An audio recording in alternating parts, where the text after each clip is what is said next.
from farms that are for that. You know, like try to avoid the 10-10-80 problem, because it can be a problem with this motion too.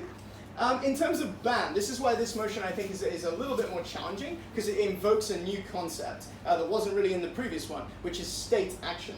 And therefore the principles of when does a state act becomes a relevant issue. So bans do not mean that something is just going to stop happening. In my experience, when you ask students in Hong Kong to define a ban, that's literally what they will almost always say. Something will just stop happening. And then the whole debate becomes about the outcomes of when something is there versus when something is not there. The more difficult question of when do we actively remove things and punish people for doing them, that question often doesn't really come up unless you make them debate something like ban smoking, and then sometimes it does. But it is not really necessary for Prop to have a model as to how the ban would work, because I think it's pretty self-explanatory. If you ban it in schools, schools won't do it. The issue is not how does the government do it, it's that the government is doing it. If you want to define by analogy, physical discipline in schools, this is a really simple trick, by the way. Whenever you're defining something, you can define by analogy. So you say, we would ban dissection in schools along exactly the same lines that we ban physical discipline in schools. If we're able to do that, we are presumably able to ban dissection as well. That just grounds the debates in reality and means that opposition can't run bad arguments like, but how will you ban it? It can't be done. And finally, schools. Common sense definition. The letter that Stan sent out, I believe, said all secondary schools, but again, things like university and veterinarian training colleges are obviously out. So opposition teams should not try and force Prop to defend banning dissection in like med school, because again, kind of unreasonable. Motion said, the clarification that went out from Stan said secondary schools anyway, so that's easy. Burdens on the Prop side. Okay, this one's a little bit more complicated. A lot of the main headings, there are 4 main headings of burdens. A lot of the main headings have supporting questions. The questions are there just to kind of stimulate thinking and questions that you might want to ask. I'm not suggesting that every Prop team has to answer every question that I'm about to put on the screen, or the Prop teams would get no sleep between now and the round. But first off, you have to prove an imperative. There must be a reason to ban this. This is the simplest burden on the proposition team. We must need to do this for some reason. I'm going to get into much more detail about imperatives when we look at the third motion, because I think then it's much more relevant. But in this motion, really simply, when do we ban things? Why? And when do we ban things in schools? And why? Like, what's the underlying problem? There can be several. Like, some teams may want to focus on the trauma to the student. Some teams may want to focus on the rights of the animal. Or some teams might want to focus on crazy stuff like that they might cause disease or various other things. But anyway, there must be a reason to ban it. This is usually the first thing you discuss with your team when you're looking at the burdens. Second thing, the motion must satisfy the imperative, meaning must actually answer this question, better than the other alternatives. So whatever the reason is for you to want to ban something, the ban must be the right solution. If you outline a problem, such as when you teach kids, my favorite go-to motion for beginners is things like banning smoking, banning school uniform, I can always identify very, very strong students on opposition when they say things like, you don't have to ban smoking just because it's bad, you can just make smoking better. And that's an argument that usually acknowledges the harm, but then doesn't propose the solution. Just says, no, just do something else. We're not going to prove smoking's good, that's hard. We're going to try and prove that there are better ways of solving the problem. So, why do we need to ban this? Why is the ban specifically necessary? Are there any alternatives, and are they as good? It's often very, very good for a Prop team to try and consider, what's the best alternative we would run if we were on opposition? Because if we didn't want to ban animal dissection, we might just make animal dissection voluntary and say you need parental consent, and the kids can opt out if they don't want to do it. That eliminates the problem to the child, just leaves the problem with animals, and we don't care about animals, that's our op. And that's actually pretty reasonable. Like, as an op case, I go, okay, fair enough. So, that's the second one. How does the motion satisfy the imperative?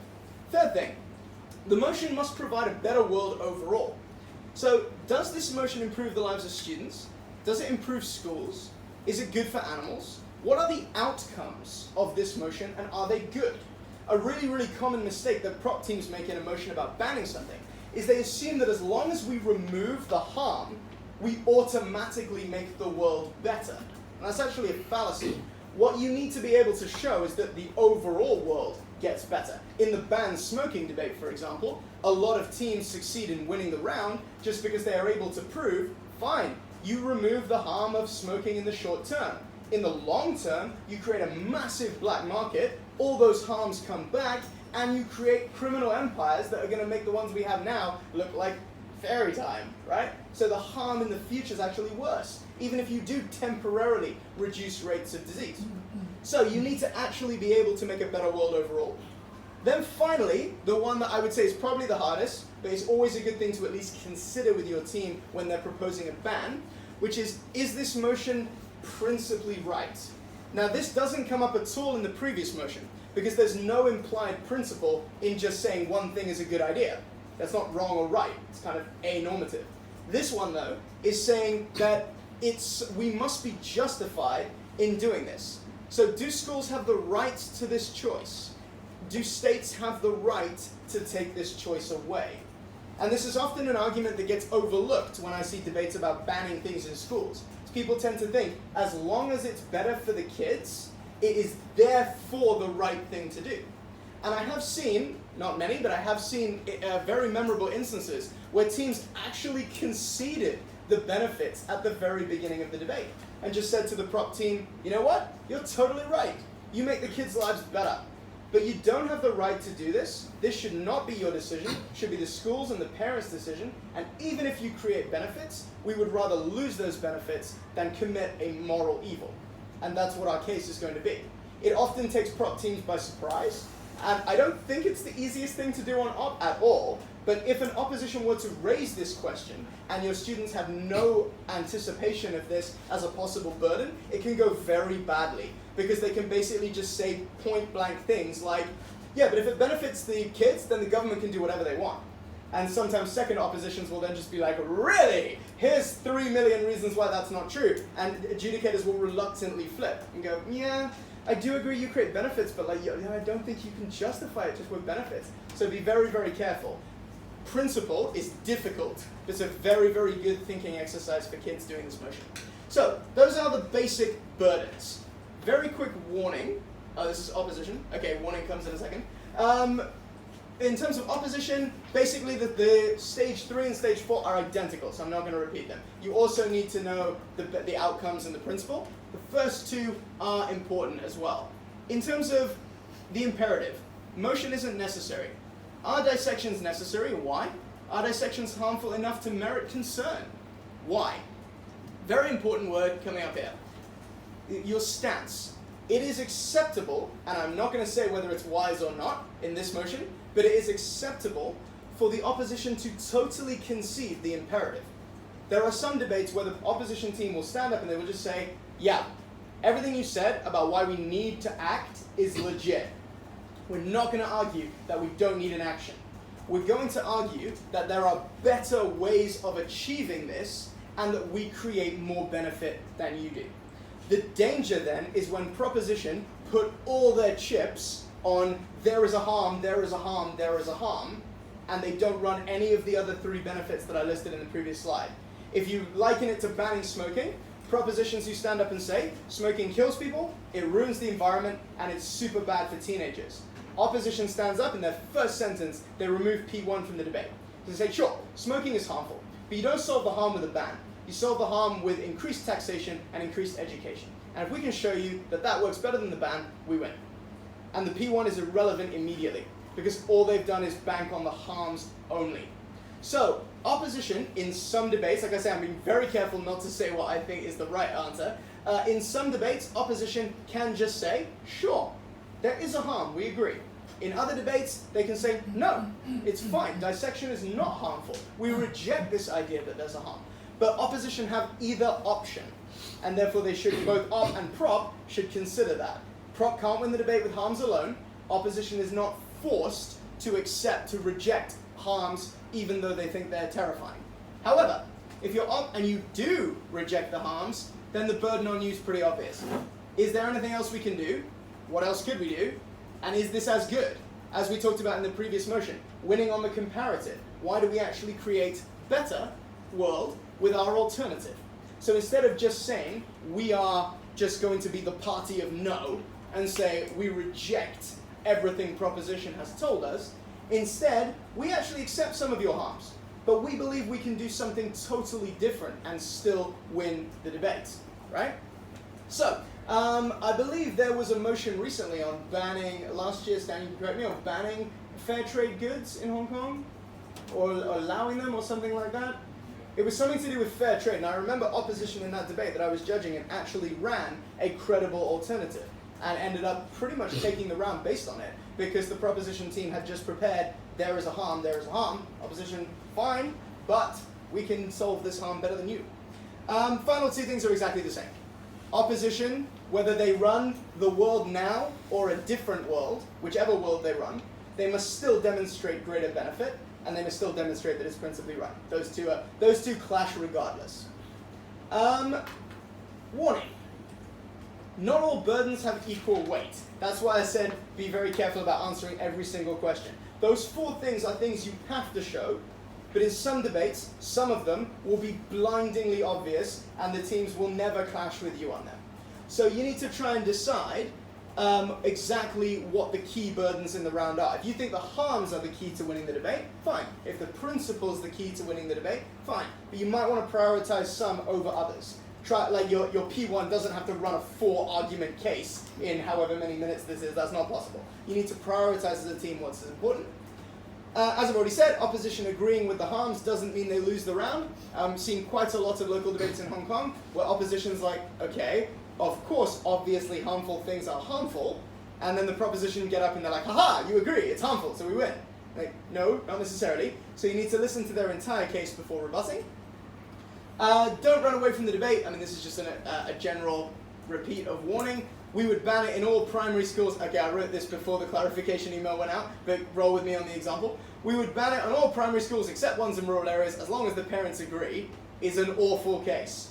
Because you're basically making loads of excuses to not ban it. And again, teams instinctively run away from debates when they find them difficult, right? When I ran this with my little ones, as I said, the proposition team tried to exclude rural areas because they were like, well, dissections are just going to be more important then for some reason, and just ran that as their main case, and opposition correctly just got up and said, why? And they were like, because we don't want to talk about rural areas because it's hard for us to win the debate. No, try to have as much clash as you can, only exclude things that are truly unreasonable. And again, this is the same thing as the previous motion, don't put false burdens on the other team. Would you ban biology, or would you support students torturing animals? These cheap shots, they don't do anything. They just sort of encourage confusion in the debate. A lot of debaters like to prepare these silver bullets, where they're like, if you would not let people torture cats while they're alive, then you clearly agree with us that dissection is bad. No, they don't. And over-preparing things like that tends to make you very blind to what they're actually saying. In terms of basic case building, okay, this is where I'm going to introduce one more concept, the strength of the claim. Just want to make one thing very, very clear. Strength of claim does not mean quality of argument. Please say I said that somewhere. I didn't. Oh, no, I did. It does not mean quality of argument. Strength of claim means how much is your team trying to prove. So a weak claim will try to prove very little. A strong claim will try to prove quite a lot. I've already mentioned why trying to prove a lot instead of running away from the debate is a preferable strategy, but I don't want to be misinterpreted as thinking that a weak claim is a bad claim. It just means you're not trying to prove as much. So I have 4 claims for you here today of increasing strength to try and illustrate this principle. So the weak claim on proposition. We don't need dissections. That's the weakest claim. They're just not necessary. Why are they even here in the first place? Let's just stop using them. We don't even know why they were used at all. It's very weak because it doesn't prove much. It just kind of proves, yeah, we don't really need them. Stronger claim, there are better alternatives. This means you actually have to demonstrate a value of why we should prefer something over something else. So you have to have positive material instead of just, we don't see the need for dissections. Opposition, tell us why they're valuable. Very weak, because the argument actually comes from the op. The prop, we have better alternatives, is a stronger claim. Even stronger claim, dissections are actively harmful. So like, here's the bad things about them. If you support them, you are wrong. So that's a very combative claim. A lot more to say. And finally, the strongest claim, what's called the counterfactual. If you ever have a uni or BP debater, and they will probably use this term a lot. counterfactual is the new watchword at the moment. Dissections are actively harmful, and we have alternatives which are not, and those alternatives are superior in their own right. So basically combining all three claims together, as in the previous slide, is the strongest claim, where you are going out of your way to prove the most stuff. And that was likely to be the argument that gives you the most fruit, gives your kids the most to say, and also proves the most in the debate. So basically, I would obviously encourage you to go further down this list, but I would also just encourage to look at what each of these claims is actually proving. And the answer is, as you go down, they're proving increasingly more. In terms of case building, outcomes, this is also to do with building positive and negative claims, similar to the previous slide. What are the main changes to the world we create? What do we want to achieve? Well, education is not harmed is again a very weak claim. You're not proving very much. You're saying we're going to get rid of dissections and it doesn't cause a harm. Opposition, please prove to us why it causes a harm. So again, the argument, the content, comes from op. That's a very weak claim. A stronger claim is actually better to have non-dissections. If we use alternatives, we create benefits that aren't there now. That is putting much more matter into the debate, much stronger claim. Secondly, who's important in the round? This is a very key question, by the way. Once you get to a high level of debating, stakeholders, very, very important. Who's important in the round? Do we benefit them? Do we benefit them more than the opposition? So, are students benefited on our side?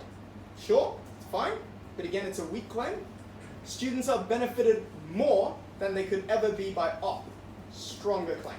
Again, just to reiterate one more time, weak and strong does not mean good and bad. It just means you are giving yourself more to do, and therefore there might be more to say, but it is more difficult. So if you want to stay with a weak claim, it doesn't mean that that's a bad argument. I think actually there are loads and loads of really simple arguments you can run about just benefits, no comparative, perfectly fine. But if you wish to have a stronger with more to say, which is harder but might bear more fruit, that's the stronger claim. In terms of, missed an arrow in the presentation, how sad. Finally, the principles of a should motion. Is it principally acceptable to remove this choice? Do schools have the right to use dissection? Where does this right come from? We don't let schools show violent or sexual images. They clearly don't have the right to do that. Why not?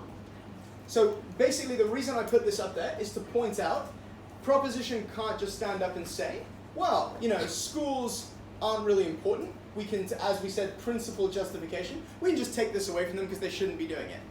Why don't they have the right to make that choice? Could be an interesting question. Is there a higher moral duty? Animal rights. And are they in a position to make this choice well? Basically, this is stuff that I think you can read over if you are interested in running principle. As I've already said, principle is really tough, and so I would totally understand if you just, as coaches, decide, no, I'm not going to encourage my teams to run principles. But if they're interested in exploring the idea of, does the state have the right to make this choice? I'm a philosophy grad, moral philosophy, political philosophy, so I find this stuff fascinating, and I encourage my students to pursue this stuff. So if you want, there are some interesting ideas. We're running a little low on time, so I'm going to skip through them. Finally, on opposition stance. We agree they can be banned, but we wouldn't ban them. We would rather set rules on how they work. Again, you've conceded quite a lot, if that's the claim. You've accepted the majority of what they've said. So it's not necessarily good or bad, but it is weaker. 90% of what you said is right. We're going to disagree with you on one thing. We believe the world right now is fine. There's no need for any changes, and we'll keep using them because they're fine. That's okay. It's still a weak claim because then the debate is only about one thing. Are they good or are they bad? So there's no other real issues in the debate except good dissection, bad dissection, which is fine, but it's a bit weaker. It's still quite weak. There's not very much to say. Thirdly, we believe dissections are actively useful. We would keep using them, but we would allow them to opt out if they want. It's proving a bit more. They're really good. They create benefits, but we do value freedom of choice. And then finally, the most clash, the strongest claim, they're essential, we would use them, and they're compulsory for everyone. When I say this is a strong claim, hopefully I'm getting this point across. This is really strong, but it might be way stronger than you think is necessary.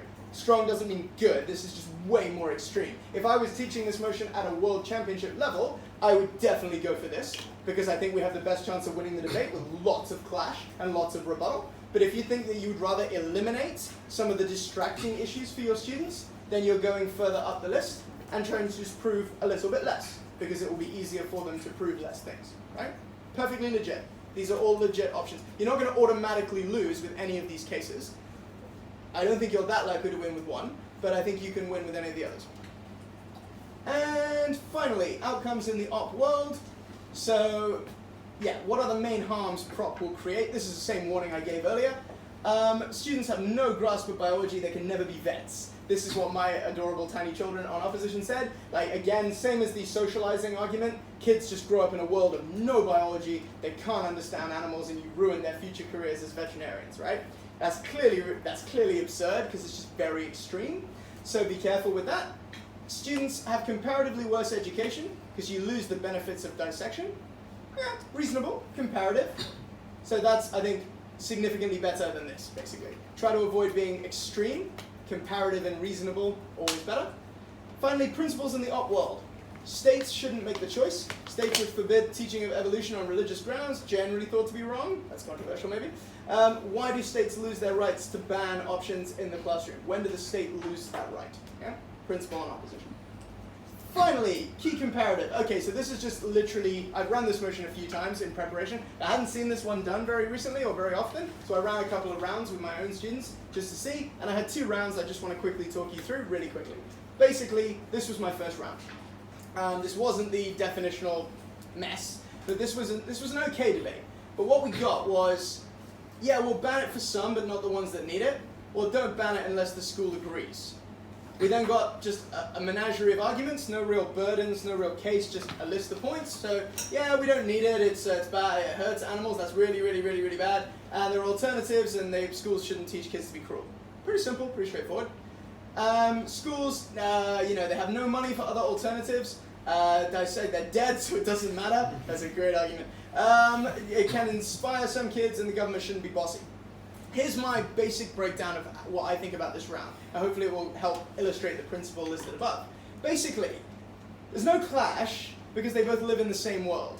Proposition and opposition both agree you shouldn't ban it unless someone wants it, so they don't really disagree fundamentally. They believe in the same use of the ban. That's problem number 1. Problem number 2, the claims don't really interact with the motion. Most of them are just good versus bad, but they never really interact with this word, which I think is the key word. They're very low impact, some of the things I just didn't care about. I'm notorious for not really buying animal rights arguments unless they're made well. So the argument of animals are going to be sad is an argument I don't care about unless you explain why I should. Maybe, sometimes, maybe, possibly going to happen. A lot of the arguments are, this might happen. No one ever explains to me why it will happen. And a lot of it's really preachy. A lot of it's very, this just shouldn't happen because of our value system. No reason why you should agree. This, bad round, right? Just loads and loads of random ideas in no particular order, no connection to the motion, and the teams live in the same world of mutual compromise. Both teams met in the middle and ran tangents. This is not a very good round. It's not awful, it's not a very good round. On the comparative, this was, okay, this is a little bit of an unfair comparison. This is my senior group, this is the best kids I teach. This is pretty much what they ran. So, active harms, duty to step in, and if you step in, the kids' lives will be better on prop, versus keep it as an option, ban it everywhere, versus keep it as an option for anyone. And it's absolutely necessary, no right to dictate moral values, and removing this is super harmful. So, lots of clash, lots of issues to win. Better round. Simply because there's so much disagreement here. Ban it everywhere, keep it as an option for anyone. We must step in, you absolutely cannot step in. These clashes create issues in the debate that are, because they're more hardline, they're stronger claims, it's, I think, easier to assess who wins the debate. And therefore it's going to be won by the better debaters, it's not going to be won by the adjudicator going, well, I know exactly what each team thinks, no one really disagrees,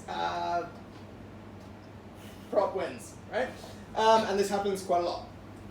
Finally, higher level issues, just because I have to, and I don't have very much time, again I'm going to skip through this. Just the first one, do animals have rights? Just as a philosophy nerd, don't let your kids assume that they do unless they can explain why. Very, very small point. Okay, final thing, the enhanced format motion. I'm picking up speed a little bit here because I can see time's running out. Enhanced format. Spoiler, or rather declaration of interest. I love this motion, so I might start to talk faster than usual. Please slow me down if I start going too fast. This house would pay additional benefits to families on welfare according to their child's performance at school. This motion is